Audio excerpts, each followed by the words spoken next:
அனைவருக்கும் ஆனந்தமான இறைவணக்கம். ஆன்மீக சிவசொந்தங்களே, குபேர யோகம் ஏற்பட இந்த வாரம் குபேர தீபம் ஏற்ற வேண்டிய நேரமும் ஏற்றும் முறையும் இந்த வாரம் சொல்ல வேண்டிய மந்திரமும் இந்த ஆடியோவில் உங்களுக்காக பதிவு செய்துள்ளேன்.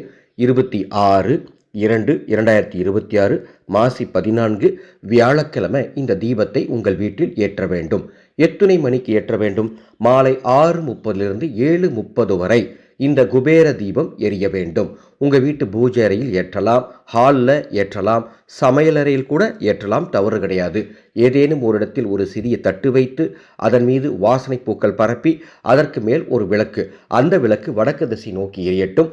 அந்த விளக்கில் நமது ஆனந்தொளி அறக்கட்டளையின் தயாரிப்பான ஆனந்த ஒளி மந்திர சக்தி தீப எண்ணெய் இருந்தால் அதை ஊற்றி தீபமேற்றுங்கள், அல்லது நெய் ஊற்றிக் கொள்ளுங்கள். அவ்வாறு தீபமேற்றி ஏதேனும் இனிப்புகளையோ அல்லது பல வகைகளோ நெய்வேத்தியமாக வைத்து ஓம் அழகாபுரி அரசே போற்றி என்ற இந்த அற்புத குபேர மந்திரத்தை 108 முறை சொல்லுங்கள்.